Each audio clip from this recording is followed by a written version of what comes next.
প্রিয় শিক্ষার্থীরা, আসসালামু আলাইকুম। আশা করি সবাই ভালো আছো। আজকে চলে আসলাম আরেকটি পর্বে। এই পর্বে আলোচনা করব আমি জ্যামিতি অধ্যায়ের তোমাদের আয়ত সম্পর্কে আলোচনা করব আজকে আমি।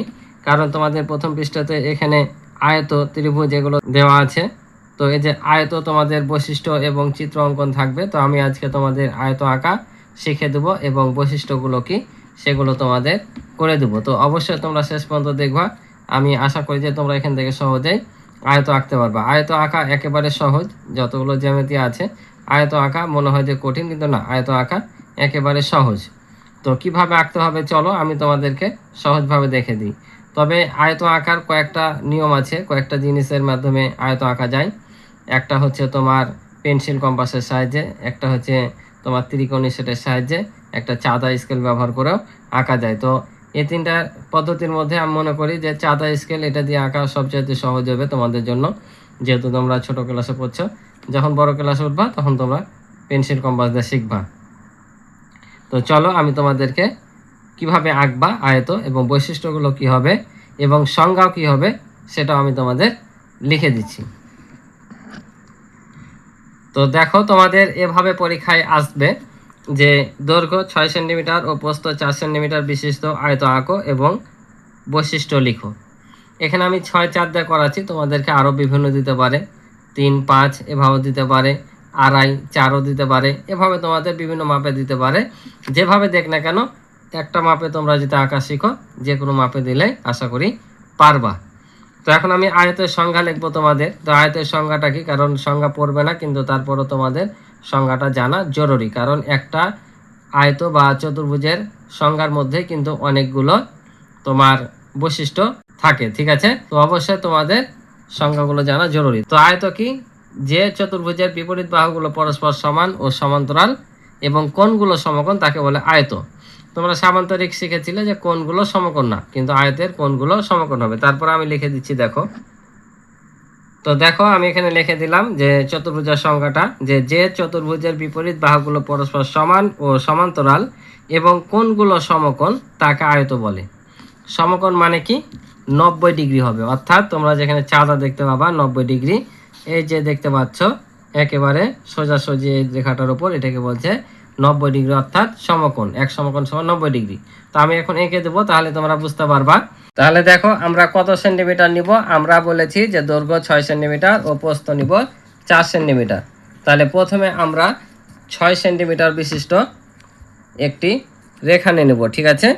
স্কেলে কিন্তু একদিকে সেন্টিমিটার থাকে আর একদিকে কিন্তু ইঞ্চি থাকে, সবসময় তোমরা সেন্টিমিটারে নিবা, ঠিক আছে? তাহলে প্রথমে আমরা কত নিব? 6 সেন্টিমিটার একটি রেখা নিয়ে নেব, রেখা বা বাহু বলতে পারো। তাহলে এই যে শূন্য বিন্দু থেকে আমরা 6 সেন্টিমিটার টেনে নিলাম, ঠিক আছে? এখন হচ্ছে আমাদের কি করতে হবে? এ পাশে 4 সেন্টিমিটার কি আবার বাহু কাটতে হবে। কিন্তু আমরা বাহু কিন্তু যেমন তেমন করে কাটতে পারবো না। আমরা যখন সামান্তরিক এঁকেছিলাম তখন সামান্তরিকের কিন্তু কোণ দেওয়া ছিল যে 60 ডিগ্রি বা 45 ডিগ্রি কোণ বিশিষ্ট, যে 6-4 সেন্টিমিটার দৈর্ঘ্যপ্রস্থ এবং 45 ডিগ্রি কোণ বিশিষ্ট একটি সামান্তরিক আঁকো।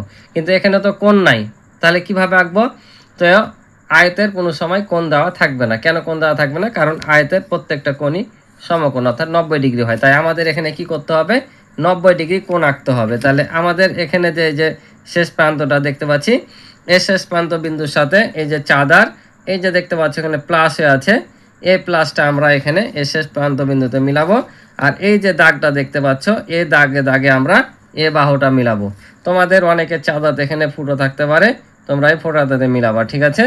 তাহলে আমি এখানে এখন চাঁদাটা বসিয়ে নিই শেষ প্রান্ত বিন্দুতে। এই যে দেখতে পাচ্ছ মিলিয়ে নিলাম, আর এই যে দাগে দাগও মিলে নিয়েছি, ঠিক আছে? তারপর যেখানে 90 ডিগ্রি আছে অর্থাৎ 90 ডিগ্রি, সেখানে তোমরা দাগ দেবা। এই যে দেখো 90 ডিগ্রির এই সোজায় তোমরা এখানে দাগ দিবা। দাগটা যেখানে পড়ুক না কেন সমস্যা নাই, বিন্দুটা তোমরা এখানে একটা বিন্দু নিয়ে নিবা, ঠিক আছে? এই যে বিন্দু নিলাম। আর একটু নিচে আসতো, তো এটার সাথে সাথ নাই, আমাদের 4 সেন্টিমিটার এখানে আমরা পাইলেই হলো। আবারও সেমভাবে এদিকেও 90 ডিগ্রি নিব, অর্থাৎ 90 ডিগ্রি। তাহলে আমরা এই রেখাটার এদিকে শেষ প্রান্ত বিন্দুর সাথে এই যে দাগ দেখতে পাচ্ছ, এই দাগে দাগে আমরা মিলাবো। এই যে মিলাইলাম, ওকে?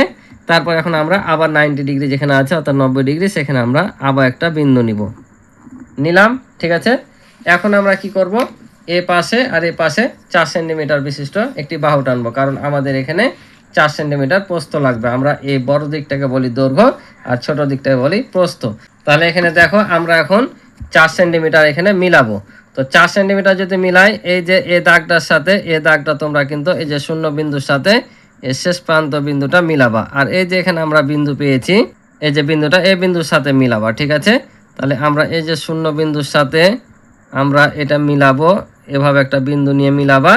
যখন এখানে মিলে যাবে দুটাই, তখন কি করবা, একটা দাগ দিয়ে দেবা। কতখানি দাগ দিয়ে দেবা, এই যে 4 সেন্টিমিটার আমরা নিব, 4 সেন্টিমিটার পর্যন্ত এখানে কি করব, আমরা বাহু টেনে নেব, ঠিক আছে। এদিকে পাইলাম 4 সেন্টিমিটার পর্যন্ত, সেমভাবে এদিকেও আমরা 4 সেন্টিমিটার নিব, ঠিক আছে। এই যে, তো আমরা স্কেলে ভাও বসাতে পারি, তোমরা স্কেলে যে কোনো প্রান্ত বিন্দু এখানে ধরে নিবা যে এই 8টাকে তোমরা শূন্য বিবেচনা করে নাও, যে 8টাকে এখানে শূন্য ধরলাম। এখন আমরা এখানে বিন্দু পেয়েছি, এই যে বিন্দুটা মিলাবো, ঠিক আছে, শূন্য। তাহলে এখান থেকে আমরা কত কাটবো, 4 সেন্টিমিটার। তাহলে এটা যদি শূন্য হয় তাহলে 1 2 3 4, ঠিক আছে। এই যে 4 সেন্টিমিটার কাটলাম। দেখো এদিকে 4 সেন্টিমিটার পেলাম, এদিকে 4 সেন্টিমিটার পেলাম। এখন এই 4 সেন্টিমিটার 7 সেন্টিমিটার যোগ করে দেব।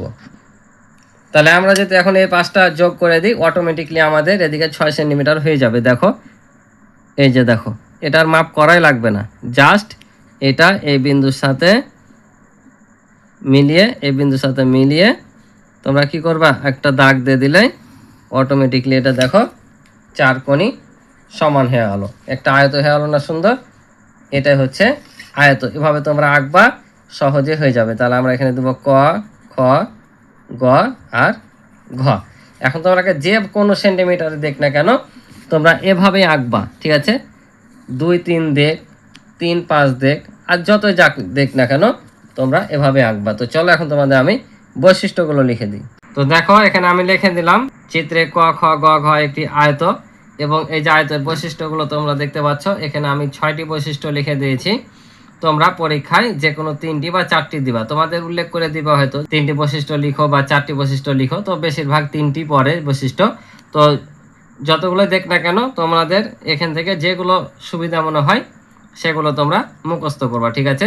আর যতগুলো চতুর্ভুজ আছে, আয়ত, রম্বস, সামান্তরিক, সবগুলোর প্রায় সেম, একটু শুধু ডিফারেন্ট, ঠিক আছে, একটু করে।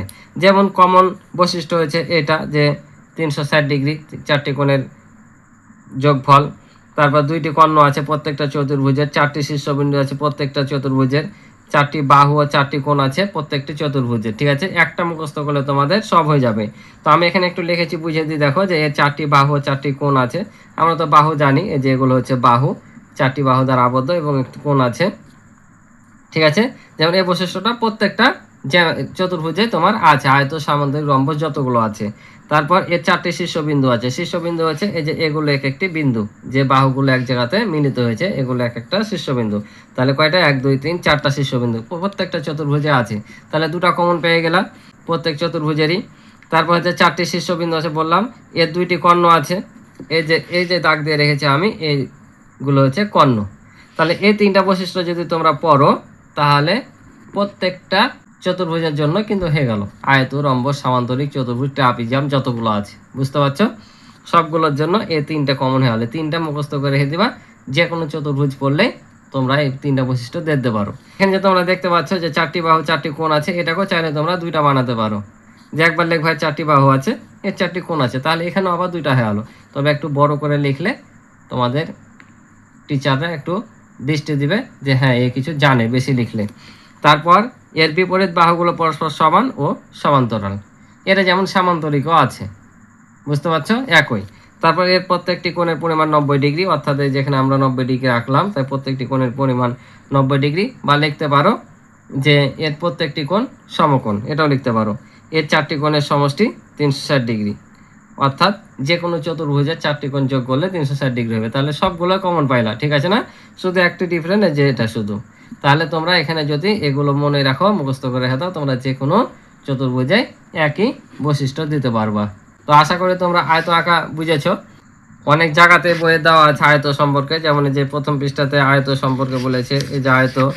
তারপর তোমার এখানেও আয়ত দেওয়া আছে।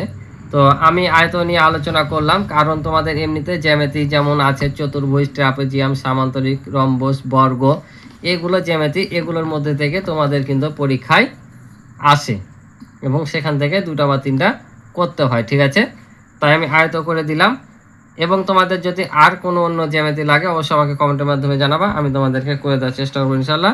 তো আজকে এ পর্যন্তই। যদি ভালো লাগে অবশ্যই চ্যানেলটি সাবস্ক্রাইব করে আমার পাশে থাকবে এবং ভিডিও ভালো লাগলে একটি লাইক ও কমেন্ট করে তোমাদের মতামতগুলো জানাবে। তো দেখা হবে পরবর্তী নতুন পর্বে। আল্লাহ হাফেজ।